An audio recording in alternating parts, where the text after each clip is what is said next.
Then Eliashib the high priest rose up with his brethren the priests, and they built the sheep gate. They consecrated it and set its doors. They consecrated it as far as the tower of the 100, as far as the tower of Hananel. And next to him the men of Jericho built. And next to them Zachar the son of Imri built. And the sons of Hassenaah built the fish gate. They laid its beams and set its doors, its bolts and its bars. And next to them Meremoth the son of Uriah son of Hakaz repaired. And next to them Meshullam the son of Berechiah son of Meshelabel repaired. And next to them Zadok the son of Bana repaired. And next to them the Tekoites repaired. But their nobles did not put their necks to the work of their lord. And Joiada the son of Paseah and Meshullam the son of Besodiah repaired the old gate. They laid its beams and set its doors, its bolts and its bars. And next to them repaired Melatiah the Gibeonite and Jadon the Meronothite, the men of Gibeon and of Mizpah, who were under the jurisdiction of the governor of the province beyond the river.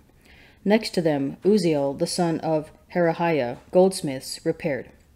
Next to him Hananiah, one of the perfumers, repaired. And they restored Jerusalem as far as the broad wall. Next to them Raphiah the son of Hur, ruler of half the district of Jerusalem, repaired. Next to them Jediah the son of Harumaph repaired opposite his house. And next to him Hattush the son of Hashabaniah repaired. Malchijah the son of Harim and Hashub the son of Pattanamoab repaired another section and the tower of the ovens. Next to him Shallum the son of Halohesh, ruler of half the district of Jerusalem, repaired, he and his daughters. Hanun and the inhabitants of Zanoah repaired the valley gate. They rebuilt it and set its doors, its bolts, and its bars, and repaired 1,000 cubits of the wall, as far as the dung gate. Malchijah the son of Rechab, ruler of the district of Beth-Hakerem, repaired the dung gate. He rebuilt it and set its doors, its bolts, and its bars. And Shallum the son of Kolhezah, ruler of the district of Mizpah, repaired the fountain gate. He rebuilt it and covered it and set its doors, its bolts, and its bars. And he built the wall of the pool of Shelah of the king's garden, as far as the stairs that go down from the city of David. After him, Nehemiah the son of Azbuk, ruler of half the district of Bethzur, repaired to a point opposite the sepulchres of David, to the artificial pool, and to the house of the mighty men. After him the Levites repaired. Rehum the son of Bani, next to him Hashabiah, ruler of half the district of Keilah, repaired for his district. After him their brethren repaired. Bavai the son of Henadad, ruler of half the district of Keilah. Next to him Ezer the son of Jeshua, ruler of Mizpah, repaired another section opposite the ascent to the armory at the angle. After him Baruch the son of Zabbai repaired another section from the angle to the door of the house of Eliashib the high priest. After him Meremoth the son of Uriah son of Hakaz repaired another section from the door of the house of Eliashib to the end of the house of Eliashib. After him the priests, the men of the plain, repaired. After them Benjamin and Hashub repaired opposite their house. After them Azariah the son of Maaseiah, son of Anaiah, repaired beside his own house. After him Benui the son of Henadad repaired another section from the house of Azariah to the angle, and to the corner. Palal the son of Uzai repaired opposite the angle and the tower projecting from the upper house of the king at the court of the guard. After him Pedaiah the son of Parosh and the temple servants living on Ophel repaired to a point opposite the water gate on the east and the projecting tower. After him the Tekoites repaired another section opposite the great projecting tower as far as the wall of Ophel. Above the horse gate the priests repaired, each one opposite his own house. After them Zadok the son of Immer repaired opposite his own house. After him Shemaiah the son of Shechaniah, the keeper of the east gate, repaired. After him Hananiah the son of Shelemiah, and Hanun the sixth son of Zalaph repaired another section. After him Meshullam the son of Berechiah repaired opposite his chamber. After him Malchijah, one of the goldsmiths, repaired as far as the house of the temple servants and of the merchants, opposite the muster gate, and to the upper chamber of the corner. and between the upper chamber of the corner and the sheep gate, the goldsmiths and the merchants repaired. Now when Sanballat heard that we were building the wall, he was angry and greatly enraged, and he ridiculed the Jews. And he said in the presence of his brethren and the army of Samaria, "What are these feeble Jews doing? Will they restore things? Will they sacrifice? Will they finish up in a day? Will they revive the stones out of the heaps of rubbish and burned ones at that?" Tobiah the Ammonite was by him, and he said, "Yes, what they are building, if a fox goes up on it, he will break down their stone wall. Hear, O our God, for we are despised. Turn back their taunt upon their own heads, and give them up to be plundered in a land where they are captives. Do not cover their guilt, and let not their sin be blotted out from your sight, for they have provoked you to anger before the builders."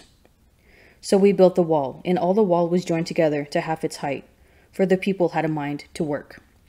But when Sanballat and Tobiah, and the Arabs and the Ammonites, and the Ashdodites heard that the repairing of the walls of Jerusalem was going forward, and that the breaches were beginning to be closed, they were very angry, and they all plotted together to come and fight against Jerusalem, and to cause confusion in it. And we prayed to our God, and set a guard as a protection against them day and night. But Judah said, "The strength of the burden-bearers is failing, and there is much rubbish. We are not able to work on the wall." And our enemies said, "They will not know or see till we come into the midst of them and kill them and stop the work." When the Jews who lived by them came, they said to us 10 times, "From all the places where they live, they will come up against us." So in the lowest parts of the space behind the wall, in open places, I stationed the people according to their families, with their swords, their spears, and their bows. And I looked and arose, and said to the nobles and to the officials and to the rest of the people, "Do not be afraid of them. Remember the Lord, who is great and terrible, and fight for your brethren, your sons, your daughters, your wives, and your homes." When our enemies heard that it was known to us, and that God had frustrated their plan, we all returned to the wall, each to his work. From that day on, half of my servants worked on construction, and half held the spears, shields, bows, and coats of mail, and the leaders stood behind all the house of Judah, who were building on the wall. Those who carried burdens were laden in such a way that each with one hand labored on the work, and with the other held his weapon. And each of the builders had his sword belted at his side while he built. The man who sounded the trumpet was beside me, and I said to the nobles and to the officials and to the rest of the people, "The work is great and widely spread, and we are separated on the wall, far from one another. In the place where you hear the sound of the trumpet, rally to us there. Our God will fight for us." So we labored at the work, and half of them held the spears from the break of dawn till the stars came out. I also said to the people at that time, "Let every man and his servant pass the night within Jerusalem, that they may be guard for us by night, and may labor by day." So neither I nor my brethren, nor my servants, nor the men of the guard who followed me, none of us took off our clothes. Each kept his weapon in his hand. Better is a dry morsel with quiet than a house full of feasting with strife. A slave who deals wisely will rule over a son who acts shamefully, and will share the inheritance as one of the brothers. The crucible is for silver, and the furnace is for gold, and the Lord tries hearts. An evildoer listens to wicked lips, and a liar gives heed to a mischievous tongue. He who mocks the poor insults his Maker. He who is glad at calamity will not go unpunished. Grandchildren are the crown of the aged, and the glory of sons is their fathers. Fine speech is not becoming to a fool, still less is false speech to a prince.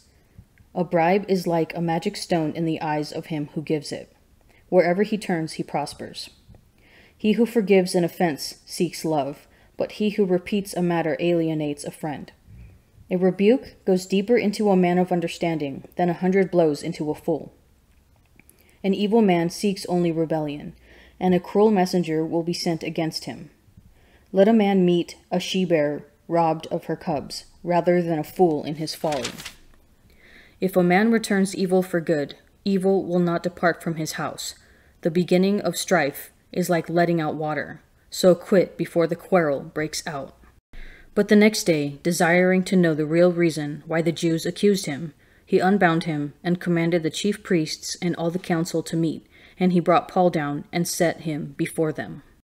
And Paul, looking intently at the council, said, "Brethren, I have lived before God in all good conscience up to this day." and the high priest Ananias commanded those who stood by him to strike him on the mouth. Then Paul said to him, God shall strike you, you whitewashed wall. Are you sitting to judge me according to the law, and yet contrary to the law you order me to be struck? Those who stood by said, Would you revile God's high priest? And Paul said, I did not know, brethren, that he was the high priest, for it is written, You shall not speak evil of a ruler of your people. But when Paul perceived that one part were Sadducees, and the other Pharisees, he cried out in the council, Brethren, I am a Pharisee, a son of Pharisees. With respect to the hope and the resurrection of the dead, I am on trial.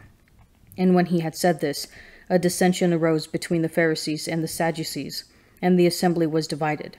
For the Sadducees say that there is no resurrection, nor angel, nor spirit, but the Pharisees acknowledged them all. Then a great clamor arose, and some of the scribes of the Pharisees' party stood up and contended, We find nothing wrong in this man. What if a spirit or an angel spoke to him? And when the dissension became violent, the tribune, afraid that Paul would be torn to pieces by them, commanded the soldiers to go down and take him by force from among them and bring him into the barracks. The following night the Lord stood by him and said, Take courage, for as you have testified about me at Jerusalem, so you must bear witness also at Rome. When it was day, the Jews made a plot and bound themselves by an oath neither to eat nor drink till they had killed Paul. There were more than 40 who made this conspiracy, and they went to the chief priests and elders and said, We have strictly bound ourselves by an oath to taste no food till we have killed Paul. You therefore, along with the council, give notice now to the tribune to bring him down to you, as though you were going to determine his case more exactly, and we are ready to kill him before he comes near. Now the son of Paul's sister heard of their ambush, so he went and entered the barracks and told Paul. And Paul called one of the centurions and said, Take this young man to the tribune, for he has something to tell him. So he took him and brought him to the tribune and said, Paul the prisoner called me and asked me to bring this young man to you, as he has something to say to you. The tribune took him by the hand, and going aside asked him privately, What is it that you have to tell me? And he said, The Jews have agreed to ask you to bring Paul down to the council tomorrow, as though they were going to inquire somewhat more closely about him. But do not yield to them, for more than 40 of their men lie in ambush for him, having bound themselves by an oath neither to eat nor drink till they have killed him, and now they are ready, waiting for the promise from you. So the tribune dismissed the young man, charging him, Tell no one that you have informed me of this. Then he called 2 of the centurions and said, At the 3rd hour of the night, get ready 200 soldiers with 70 horsemen and 200 spearmen to go as far as Caesarea. Also provide mounts for Paul to ride, and bring him safely to Felix the governor. And he wrote a letter to this effect. Claudius Lysias, to his excellency the governor Felix, greeting. This man was seized by the Jews, and was about to be killed by them, when I came upon them with the soldiers and rescued him, having learned that he was a Roman citizen. And desiring to know the charge on which they accused him, I brought him down to their council. I found that he was accused about questions of their law, but charged with nothing deserving death or imprisonment. And when it was disclosed to me that there would be a plot against the man, I sent him to you at once, ordering his accusers also to state before you what they have against him. So the soldiers, according to their instructions, took Paul and brought him by night to Antipatris. And the next day they returned to the barracks, leaving the horsemen to go on with him. When they came to Caesarea and delivered the letter to the governor, they presented Paul also before him. On reading the letter, he asked to what province he belonged. When he learned that he was from Cilicia, he said, I will hear you when your accusers arrive. And he commanded him to be guarded in Herod's praetorium. When we seek to follow the Lord, we will be greeted with opposition from the world, the flesh, and the devil. That is, the people we know might try to thwart us, our own temptations will assail us, and the evil spirits will plot against us. Nehemiah and the Jews face violent persecution for trying to rebuild Jerusalem's walls. The walls are not merely a security system, but a true fortification. Once a city had walls, it could declare political independence and defend itself from attack, an unwelcome change for the Jews' opponents. St. Paul shows himself dangerous as an evangelist, even on trial before the Sanhedrin. He is clever enough to cause division in his opponents by declaring that his trial is about the resurrection of the dead, of Pharisee doctrine. That declaration gets the Pharisees on his side, but provokes some of the Jews to swear an oath to kill him, so that he must be taken out of the city at night with almost 500 soldiers as guards. When the world, the flesh, and the devil attack us, we might have to be like Nehemiah, spending half our time fighting them off, and the other half building the city of God. How do you respond when your faith runs into hostility?